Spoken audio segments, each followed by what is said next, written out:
우리 이 시간 하나님 말씀 봅시다. 하나님 말씀입니다. 하나님 말씀은 갈라디아서입니다. 갈라디아서 2장 1절부터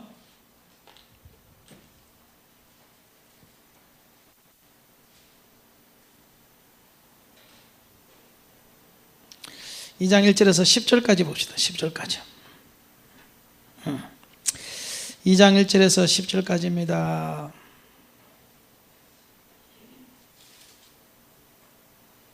(303페이지입니다) 303페이지. 찾았어요? 어떻게 빨리 찾았어요? 이 줄을 예? 줄을 이렇게 놨어요? 지혜가 있으시네. 지혜가 있어요.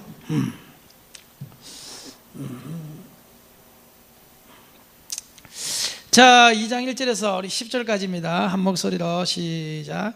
14년 후에 내가 바나바와 함께 디도를 데리고 다시 예루살렘에 올라갔더니 계시를 인하여 올라가 내가 이방 가운데서 전파하는 복음을 저희에게 제출하되 유명한 자들에게는 사사로이 한 것은 내가 다름질하는 것이나 다름질한 것이 헛되지 않게 하려 함이라.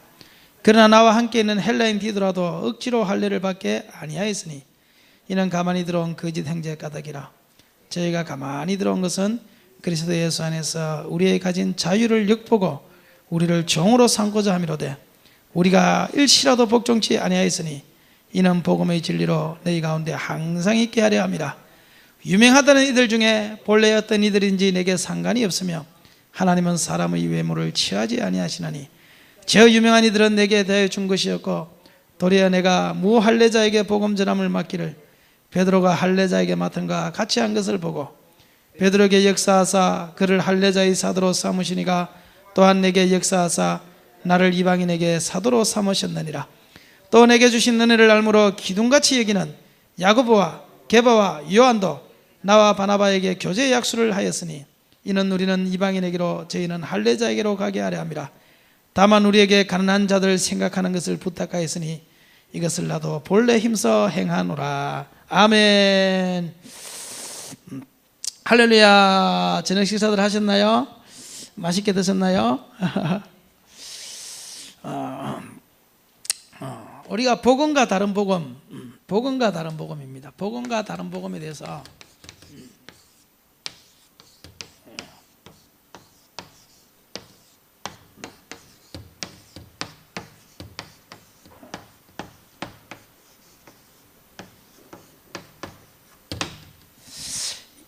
사도 바울이 원래는 이 예수 믿는 사람을 핍박하는 자였습니다. 그래서 그들을 잡아다가 이 족치고 감옥에 가두고 이거 하는 죄인 중에 개수가 사도 바울이었어요. 그런데 사도 바울이 그 일을 하다가 어느 날 다메섹으로 가던 중에 예수 그리스도를 만납니다. 환한 빛 가운데 음성을 듣습니다. 그리고 그가 예수 잡아 죽이던 그 일을 멈추고 회개하고 그리고 하나님의 말씀에 대하여 다시 공부하기 위하여 아라비아로 가서 3년 동안을 그곳에서 말씀을 묵상합니다. 구약 성경을 내가 달달달달 외우고 그렇게 많이 알았는데 그래서 예수 믿는 사람을 내가 잡아다가 족쳤는데 어찌하여 그 예수가 나에게 나타나서 내가 네가 핍박하는 예수다 이렇게 말씀하시는지 그는 알 수 없었어요. 그래서 창세기부터 시작하여 성경을 다시 그는 자기가 알았던 성경을 다시 묵상하며 연구하기 시작합니다. 그때 하나님의 더 강한 계시의 빛이 그에게 비추고 삼층천까지 올라가서 하나님을 보면서 그가 깨달은 것이 예수님께서 직접 하신 말씀 모세와 선지자들에게 기록한 것이 다 나에 대하여 기록하였다. 그 말씀을 그가 깨닫게 돼요. 그래서 구약 성경에 있는 모든 성경은 전부 다 누구에 대하여 기록하느냐? 예수에 관한 기록이다. 그래서 첫째 날부터 일곱째 날까지도 예수요, 방주의 사건도 예수요, 7대 명절도 예수요, 요나의 사건도 예수요, 모든 성경에 나오는 사건이 예수에 관한 이야기라는 사실을 그가 깨닫게 돼요. 그리고 그가 알았던 모든 율법을 벗어버리고 예루살렘으로 올라가서 베드로를 만납니다. 그리고 베드로에게 자기가 깨달았던 그 복음의 말을 하니까 베드로가 깜짝 놀래요. 그 이후로 사도 바울은 14년 동안 열심히 이방을 전도하기 시작해요. 오늘 본문 말씀이 그거예요. 갈라디아서 2장에 14년 동안 열심히 자기가 잘못했던 것을 깨닫고 이방인에게로 가서 복음을 전하다가 이제 돌아와요. 그런데 바울 사도가 때로는 율법을 지켜요. 때로는 율법을 지키다가 어떤 사람들에게는 율법을 지키지 않습니다.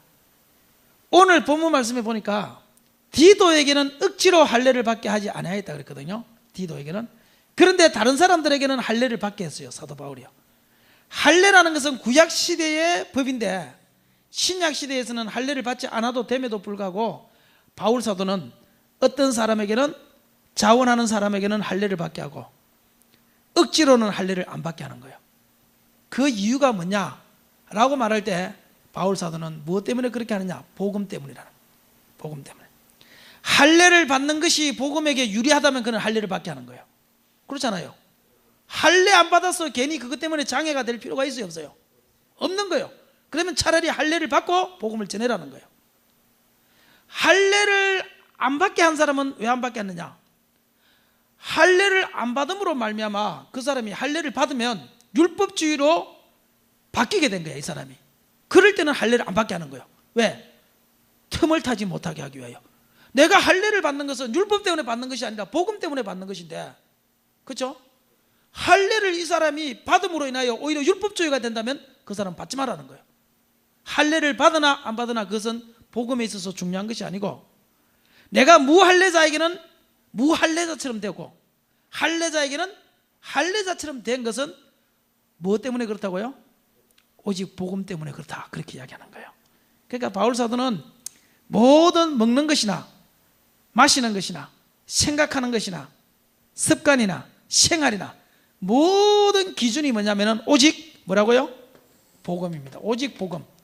바울 사도의 모든 기준은요, 오직 복음의 잣대를 가지고 그는 모든 것을 판단하고 모든 것을 생각하고 모든 것을 행동하는 거예요. 사람은요, 누구나 다 자기만의 잣대가 있어요. 자기만의 안경을 하나씩 다 가지고 있어요.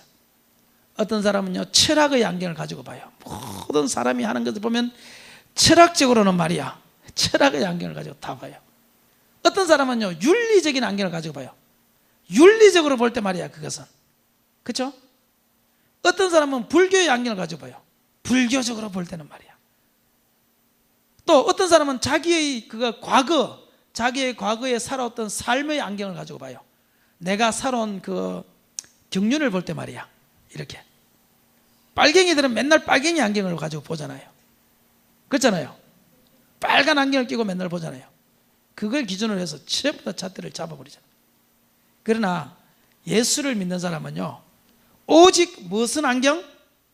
복음의 안경을 가지고 모든 사건을 해석해야 되는 줄 믿으시기를 바랍니다. 바울 사도가 오늘 그 이야기하는 거예요. 그 이야기하는 거.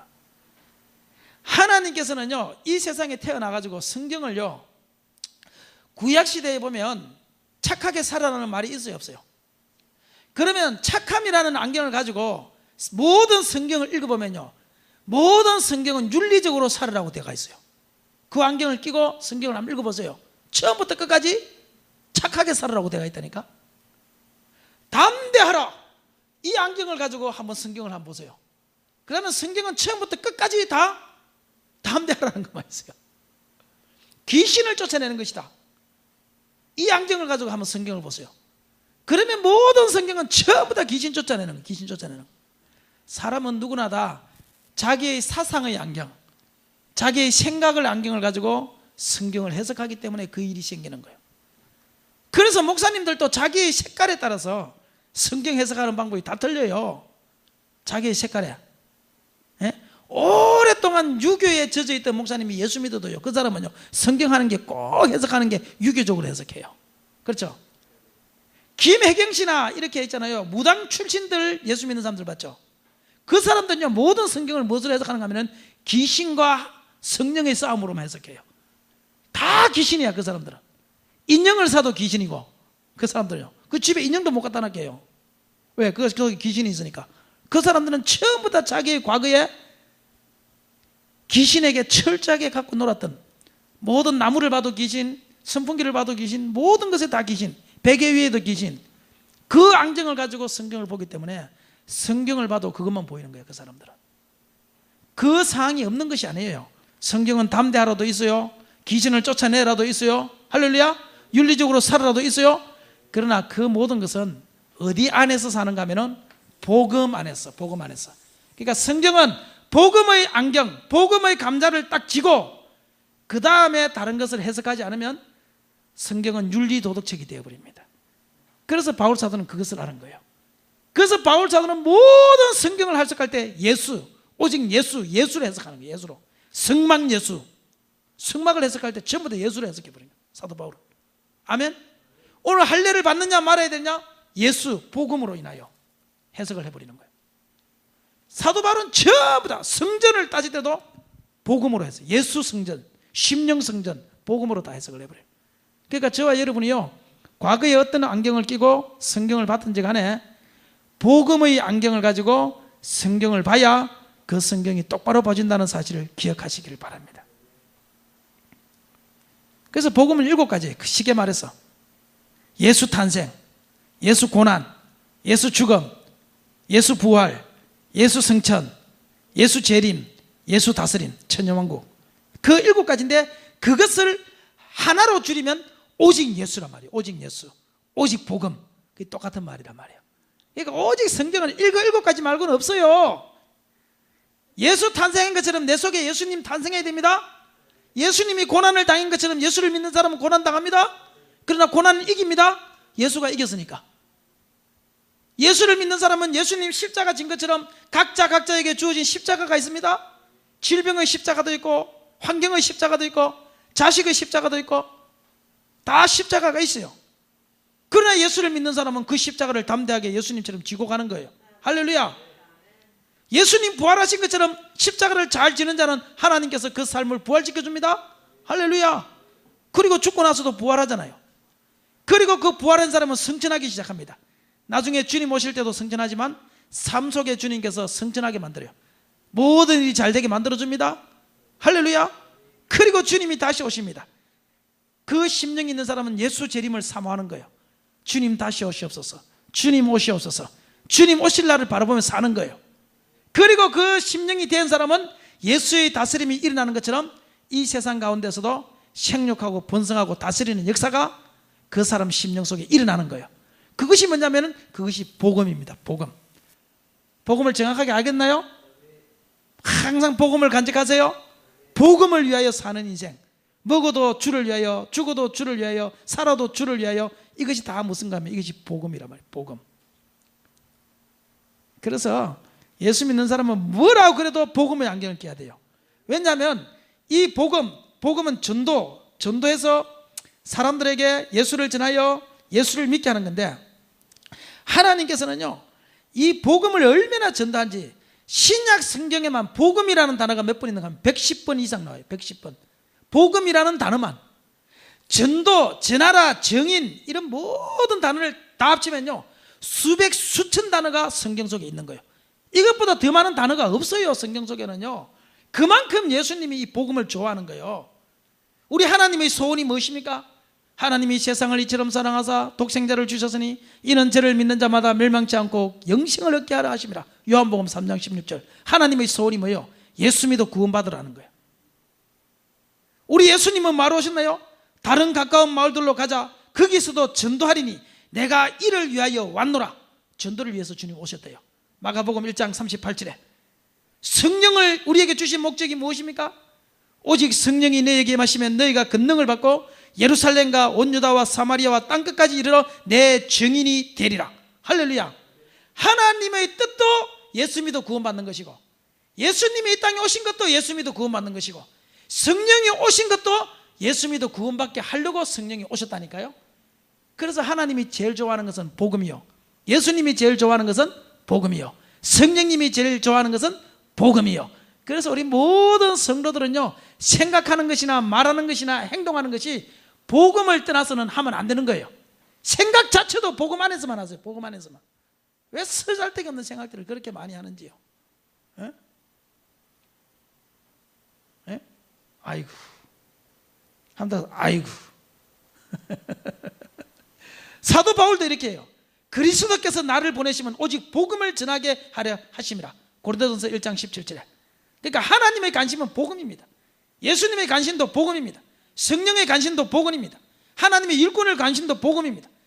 복음 전하는 것 외에는 인생에게 소망이 없다 그랬어요. 복음에는 구원이 있습니다. 다른 복음에는 저주가 있습니다. 복음에는 하나님의 의가 있습니다. 다른 복음에는 재정함이 있습니다. 복음에는 소망이 있습니다. 다른 복음에는 절망이 있습니다. 복음에는 자유함이 있습니다. 다른 복음에는 방종이 있습니다. 하나님께서 인류의 유일한 소원, 인생이 복음을 믿고 복받고, 그것이 바로 하나님의 인류를 향한 유일한 소원이라는 사실을 기억하셔서 우리가 다 복음 안에서 복음을 전하며 복음 가지고 살 수 있는 우리 귀한 성도가 되기를 주의 이름으로 축원합니다. 우리 102장 한 장 더 합시다. 갈보리산 위에 한번 합시다. 갈보리산.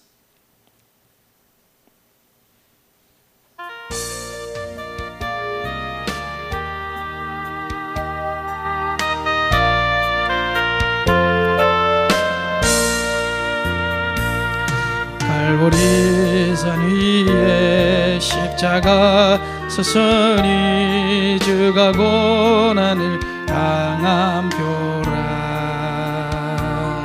저만 십자가를 내가 사랑함은 내가 보혈을 흘림일세. 최후성 이르러기까지 주의 십자가 사랑하리.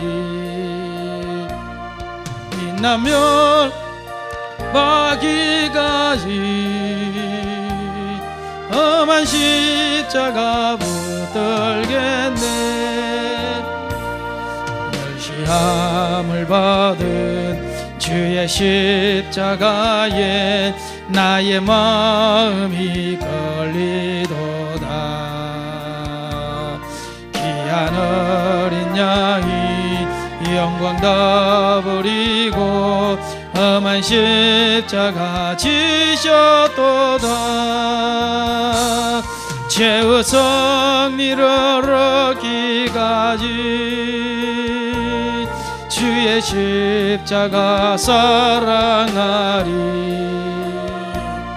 빛나면 율관 받기까지 험한 십자가 붙들겠네. 험한 십자가에 주가 흘린 피를 믿는 마음으로 바라보니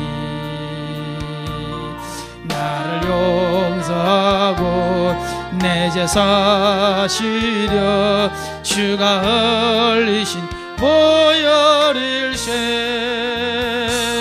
최후성 이르러기까지 주의 십자가 사랑하리. 빛나면 율관 받기까지 험한 십자가 붙들겠네. 주가 예비하신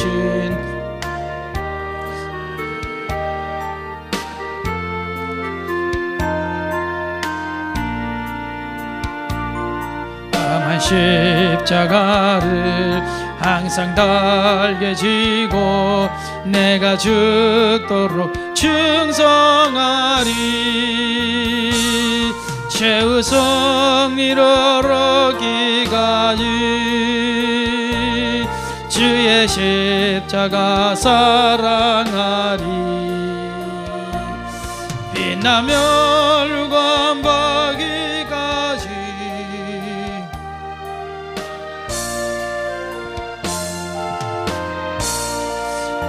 아멘. 갈라디아서 우리 2장 11절을 봅시다. 11절. 갈라디아서 2장 11절입니다. 갈라디아서 2장 11절에서 우리 14절까지 시작. 게바가 안디옥에 이르렀을 때에 책망할 일이 있기로 내가 저를 면책하였노라. 야고보에게서 온 어떤 이들이 이르기 전에 게바가 이방인과 함께 먹다가 저희가 오매 그가 할례자를 두루하여 떠나 물러가매 남은 유대인들도 저와 같이 외식하므로 바나바도 저희의 외식에 유혹되었느니라.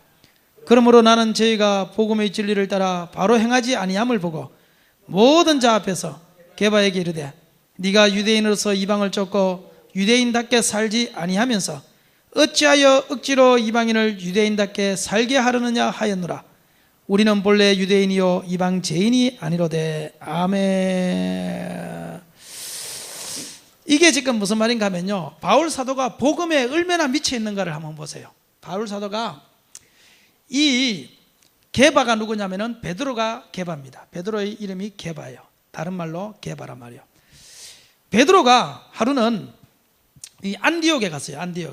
안디옥에 갔는데, 안디옥에 가서 베드로와 그때 누가 있었는가 하면은 베드로와 바나바가 누구냐면 바울 사도를 이 베드로에게 소개했던 이 사도 바나바. 이 사람들과 유대인들이, 이 사람들은 유대인들이거든요. 유대인들이 같이 이방인들과 같이 식사를 했어요. 안디옥에 왔으니까 이방인들과 식사를 하잖아요. 그죠? 이방인들과 식사를 해요. 왜냐하면 예수님께서도 이방인과 같이 식사하셨잖아요. 그런데 율법에 의하면 이방인과 같이 밥을 먹는 것은 철저하게 금지되어 있어요. 금지돼. 이방인을 마당을 밟아서도 안 돼요. 그래서 예수님을 십자가에 못 박으소서 하고 빌라도에게 가서 유대인들이 항의할 때 있잖아요. 항의할 때 빌라도의 뜰에 들어가지 않습니다. 바깥에서 항의를 해요. 왜? 이방인의 뜰에 들어가는 것 자체가 이 사람들은 범죄이기 때문에. 이해됐나요? 그러니까 이방인의 집에 들어가면 돼요, 안 돼요? 안 되는 거예요. 이방인의 집에 들어가는 것도 안 되는데 이방인과 같이 이야기를 할 뿐만 아니라 이방인과 같이 지금 뭘 하고 있어요? 밥을 먹고 있는 거. 왜? 베드로에게는 그의 가슴 속에 뭐가 있어요? 복음이 있으니까. 복음이. 이해됐나요? 그러나 이 베드로는 가슴 속에는 복음이 있었지만요, 그런데 어떤 일이 생겼냐면 밥을 먹다가 예루살렘이라는 것은 예루살렘 교회에서 누가 왔는가 하면은 야고보가 사람들을 보냈어요. 야고보에게서 온 어떤 사람들과 같이 안디옥에 같이 딱 찾아오니까 유대인들이 왔단 말이에요. 자기네들끼리 이야기하고 악수하고 밥을 먹다가 다른 유대인들이 이방인과 같이 밥을 먹으면 안 된다고 말하는 유대인들이 그곳에 딱 들어오니까 이 사람들이 예루살렘에서 사람이 왔다는 소리를 듣고 밥을 먹다가는요, 갑자기 밥숟가락을 놓고는 도망을 가버렸다. 책망받을까 봐서.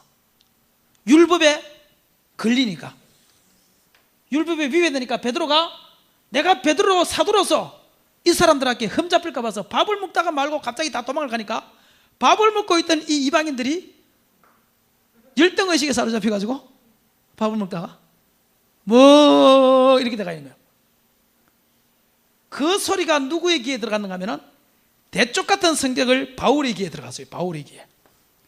사도 바울의 귀에 들어갔어요. 베드로보다 바울이 더 복음에 미쳤다는 사실을 아십니까, 여러분? 그 소리를 듣고 나자 베드로가 누굽니까? 사도 중에 어뜸이요, 예수님의 제자 중에 수제자요. 베드로가 예수를 믿을 때는 사도 바울은 예수를 믿지도 않았고, 그가 핍박하다가 3년 만에 와서 베드로 얼굴 한번 보려고 와가지고 베드로 사도님 나 좀 봐주세요, 내가 복음을 깨달았는데 이거 같아요 해가지고 할 때 허락을 맡았던 사람이 누구냐? 베드로였단 말이야. 그런데요, 10수년이 지난 다음 날 베드로가 이방인과 같이 밥을 먹다가 숟가락을 넣고 도망가 버렸다는 소리를 들은 거야. 듣자마자 모든 사람 앞에서, 모든 자 앞에서 그냥 베드로 따로 불러가지고 베드로 당신이 말이야 이렇게 한 것이 아니고 모든 자 앞에서 사도들이 다 있는데 베드로씨 당신이 말이야 예수님 사도가 돼가지고 어찌하여 당신이 말이야 밥을 먹다가 도망을 갈 수 있느냐? 그 이방인들이 쪽팔려서 예수 믿겠냐? 너가 유대인으로서 너도 율법대로 사냐? 너도 율법대로 못 살면서 어찌하여 이방인으로 하여금 억지로 율법대로 살으라고 말하느냐? 유대인인 너도 평생 율법을 지킨다는 너도 율법대로 살지 못해서 쩔쩔매면서 어찌하여 이방인들을, 이제 교회 들어온 이방인들을, 새신자들을 교회 법 안에 가둬놓고 그대로 살지 못한다고 그것을 가지고 책망하고 있느냐 말이야. 대쪽 같은 베드로가 모든 사람 앞에서 책망했다고 성경 그렇게 이야기하고 있어요. 이해됐나요? 이해됐나요? 그래서 내가 책망해도 쪽팔려 하지 마세요.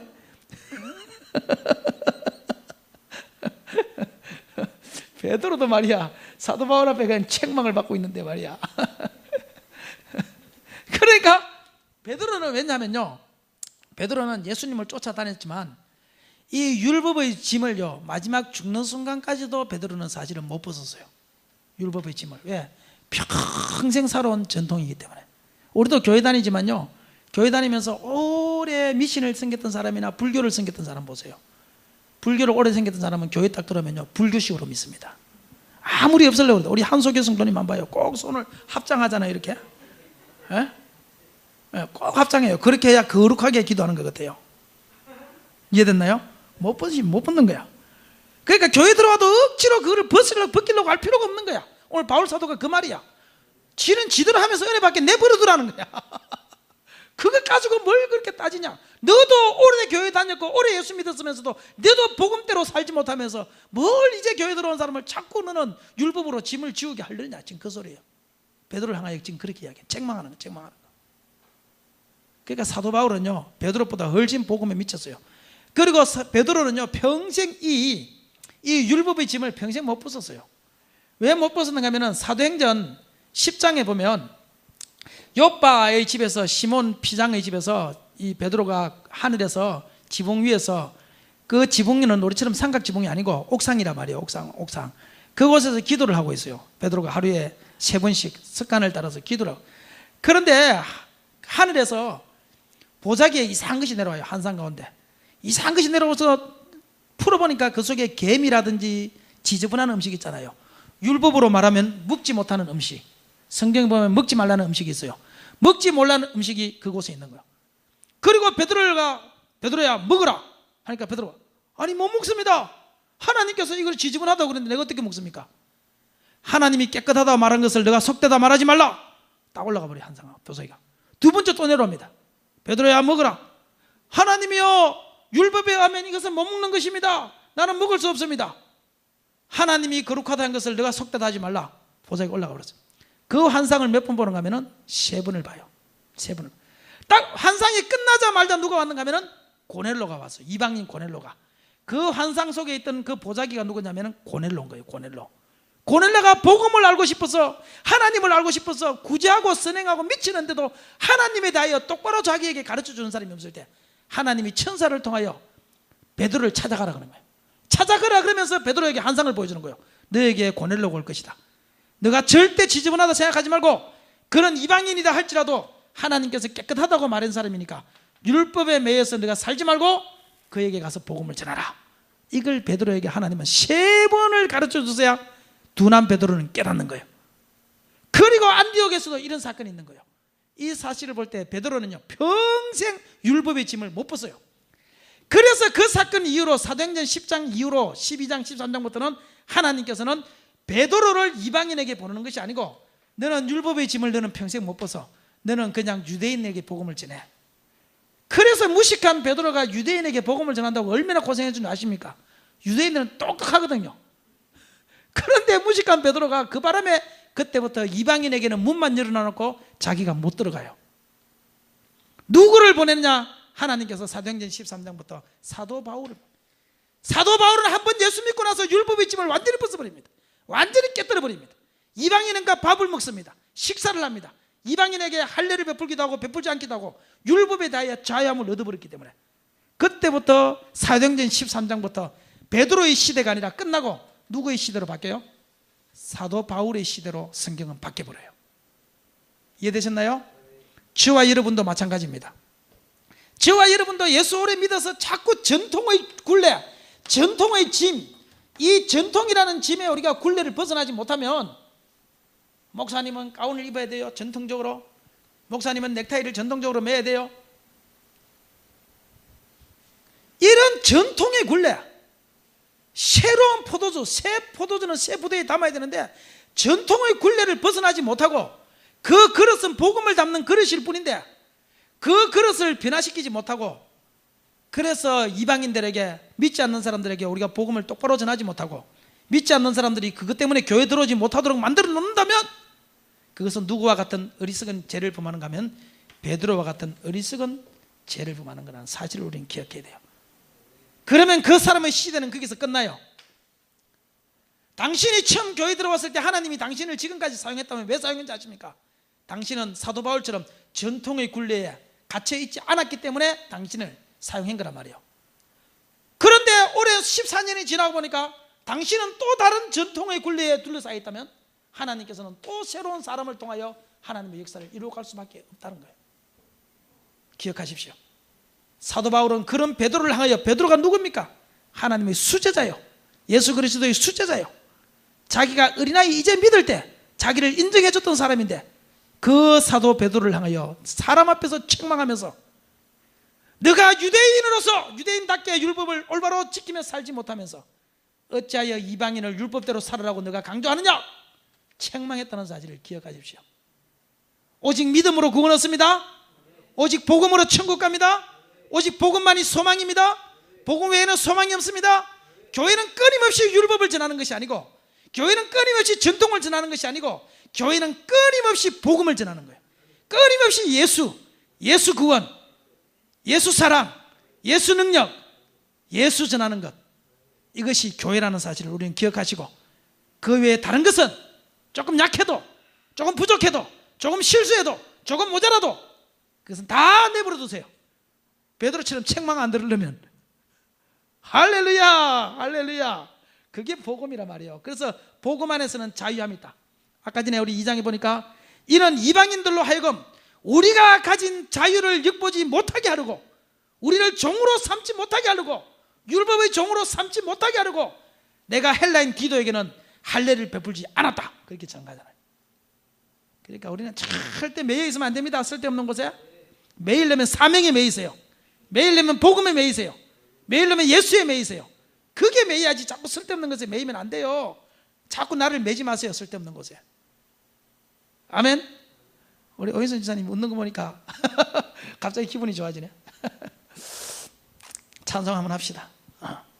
열받을 때는 설교를 더 해야 되는데. 201장입니다 201장.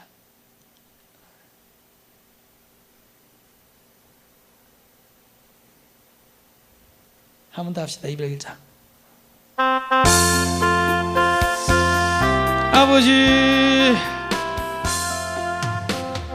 귀한 약속의 말씀 듣고 주만 믿으면 구원을 얻으리라.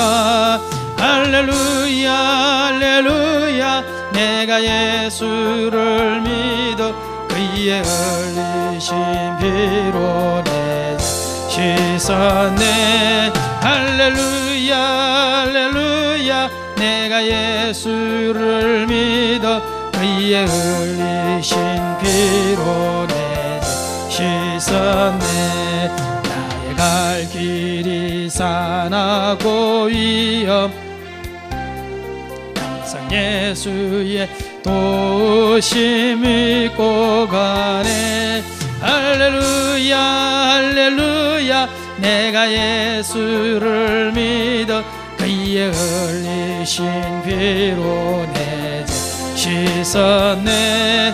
할렐루야, 할렐루야. 내가 예수를 믿어 그의 흘리신 피로 내 죄 씻었네.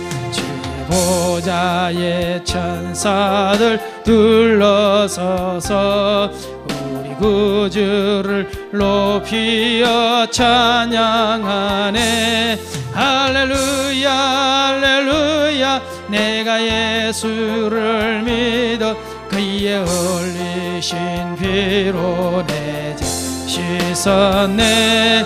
할렐루야, 할렐루야. 내가 예수를 믿어 그의 흘리신 피로 내 죄 씻었네. 자들과 왕들도 반열대로 그 길 따라서 나와 찬송하네. 할렐루야, 할렐루야. 내가 내가 예수를 믿어 그의 흘리신 피로 내 죄 씻었네. 할렐루야 할렐루야 내가 예수를 믿어 그의 흘리신 피로 내 죄 씻었네. 우리 모두 다 그 반열 뒤따르며 함께 즐거운 찬송을 부르리라.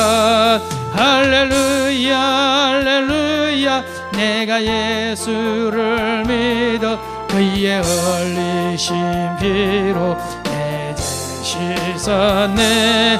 할렐루야 할렐루야 내가 예수를 믿어 그의 흘리신 피로 내 죄 씻었네. 아멘. 이야기 한 개만 하고 마칠게요. 금요일이니까 조금 늦어도 되죠? 저는 교단들이 많이 있거든요. 지금 한국 교회에 교단이 많이 있어요. 많이 있는데 그 교단 중에서요, 이름으로 따지면 제일 좋은 교단은 순복음 교단이라고 생각해요. 순복음 교단. 순복음 교단이 이름으로 따지면요 최고 좋은 교단입니다. 교단이 얼마나 많냐면은 순복음 교단, 성결 교단, 그 다음에 감리 교단, 그 다음에 장로 교단, 오순절, 다음에 침례, 다음에 나사렛.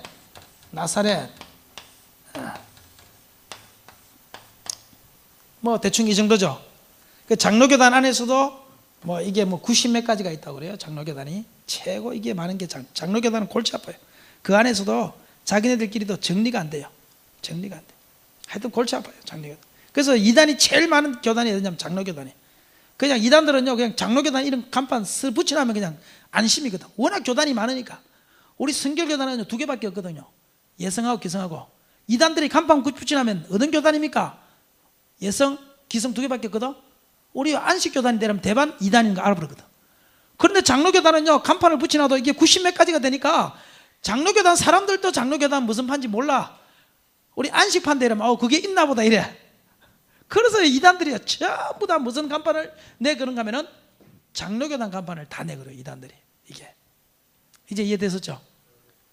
군중 속에 숨는 거니까 2개밖에 없는데 숨어봐야 대반 들통나죠. 빨간색 노란색밖에 없는데 하얀색 옷 입은 게 하나 있으면은 대반 찾지 이거 못 찾겠어. 그런데 장로교단은 빨간색, 빨주, 노초, 파남보, 뭐 주황, 자주 90몇 가지 색깔이 있으니까 한 가지 색깔 갖다 놔도 못 찾아내는 거예요. 거기서 못 찾아내는 거. 이제 이해됐죠? 그런데 교단 중에서 최고 좋은 교단이 저는 이름으로 따지면 순복음 교단이라고 생각해요. 순복음 교단은 무슨 뜻인가 하면 순복음만 전한다는 거예요. 순이라는 말이 무슨 말이에요? 진짜라는 말이에요. 순복음만 전하자고 순복음 교단이라는 이름을 지었으니까 이게 최고 이름적으로 따지면 좋아요. 그 다음에 좋은 교단이 성결교단이에요. 성결교단은 이게 뭐예요? 성결하게 살자고. 하나님이 거룩했으니 너희도 거룩하라 그랬었으니 거룩하게 살자. 그래서 성결이라는 이름을 붙인 거예요. 주님의 마음을 본받는 자 그 마음에 평강이 찾아오면 거룩하게 살으라고. 주님의 마음을 본받으면서 살으라고 성결교단이라는 이름을 지었기 때문에 성결교단은 참 이름이 좋은 교단입니다. 이름이 좋다 그랬어요. 이름도 좋지만요 성결교단은 진짜 좋은 교단이에요. 왜냐하면 일제시대에 교단적으로 교단 자체가 폐쇄된 일본 사람들에 의하여 너네들이 그것을 전할 수 없다. 일본 사람에 의하여 교단 자체가 폐쇄된 데는 성결교단입니다. 워낙 복음적으로 가르쳐버리니까 일본 천황이 심판받을 사람이 되어버리니까 우리는 교리에 그게 있거든. 재림. 주님께서 재림하실 때 일본 천황이 심판받는다 이러니까 너 성결교단은 없어져야 돼가지고 성결교단은 간판을 내려버렸어요. 일본 순사에 의해서 강제적으로. 그래서 일제시대에 유일하게 성결교단은 간판이 내리는 교회예요. 강제적으로. 그러니까 좋은 교단이 맞죠? 좋습니다. 그 다음에 감리교는 무슨 말인가 하면요, 감리교는 감독이 치리한다 이 말이에요. 감독이. 그러니까 다시 말해서 목사님이 교회를 다스리자. 장로교단에서 워낙 장로들이 교회를 다스리니까, 장로교단이 무슨 말이에요? 장로가 교회를 다스리자 이 말이에요. 그 장로가 교회를 다스리자 해가지고 워낙 이것이 문제가 많이 생기니까 감리교단에서 안 된다, 목사가 교회를 다스리자. 그래서 감리교단이 생겨난 거 이해됐나요? 그러니까 이거는 누가 다스리냐 이거거든. 그러니까 다스림의 문제이기 때문에 이거는 그렇게 이름이 뭐 좋다고 저는 보지 않아요. 이름이 나쁜 것도 아니지만 그래도 그게 누가 다스리냐, 이게 이름의 간판에 내걸어야 할 만한 그건 아니잖아요. 그렇잖아요. 안 그렇습니까 여러분은? 누가 다스리면 어때서 그걸 간판에 내거냐고.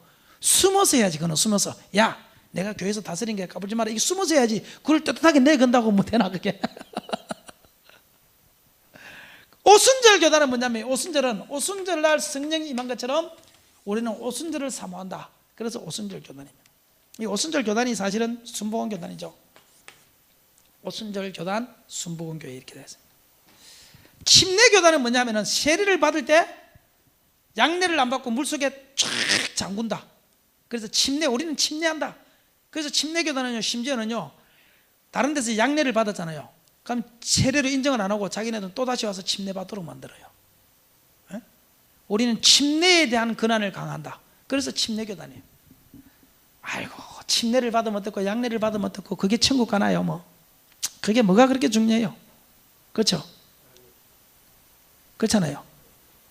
심령에 받는 세례가 중요하지. 심령에 받는 세례가 중요하지. 겉으로 침례를 받든 양례를 받든 그게 뭐가 중요해? 그의 심령 속에 오직 예수만이 나의 왕이십니다. 예수를 믿음으로 나는 죽고 예수 삽니다. 이 심령 세례를 받아야지. 심령 세례를. 맞잖아요. 나사렛이 뻔하잖아요. 예수님께서 나사렛 예수로 오셨으니까 자기는 그 나사렛 예수를 믿는다. 그래서 나사렛 교단이죠.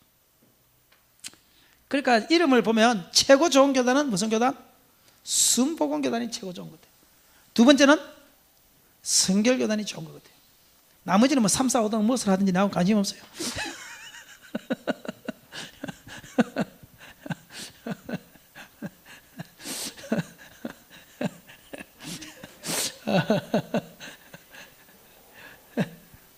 심지어 지금은요, 장로교단요, 기장, 기독교에 대한 장로교, 이 기독교에 대한 장로교, 여기도 물론 두 파가 있지만요, 기장이라고 그래요. 그 기장.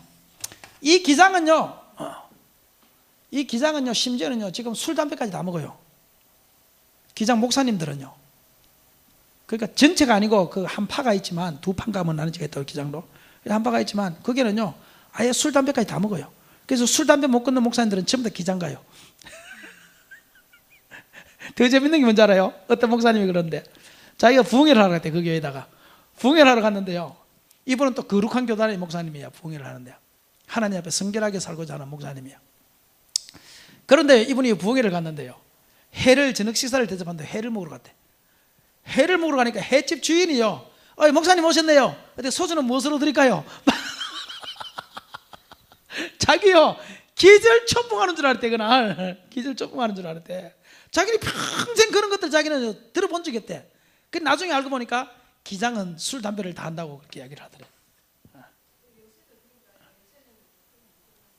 지금 이야기, 지금 이야기. 내가 그럼 뭐 100년 전에 이야기 하겠어 지금?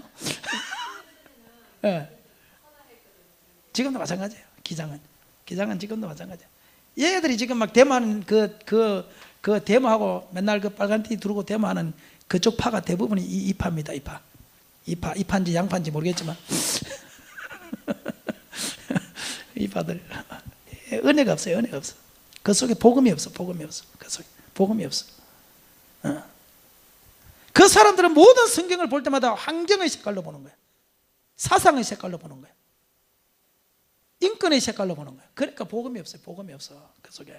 그러니까 지네들은 다 술 먹고 담배 피고 다 술 먹으면 그 사람들 취했을까 안 취했을까? 술 취하지 말라고 그랬지 먹지 말라고 안 그랬어요? 그럼 니네들은 평생 그러면 술 한 번도 안 취하고 먹기만 하냐? 술 먹는 사람 치고 한 번도 안 취했다는 사람을 창세 이후부터 지금까지 동해물과 마르고 닳도록 내가 들어본 적이 한 번도 없어요. 무슨 지네들이 뭐 어디 뭐 용빼는 재주가 있나? 내가 왜 이렇게 담대하게 말하는가 하면요, 나중에 녹음시킨 거 이거는 다 지울 거야. 방송에 내보낼 때는.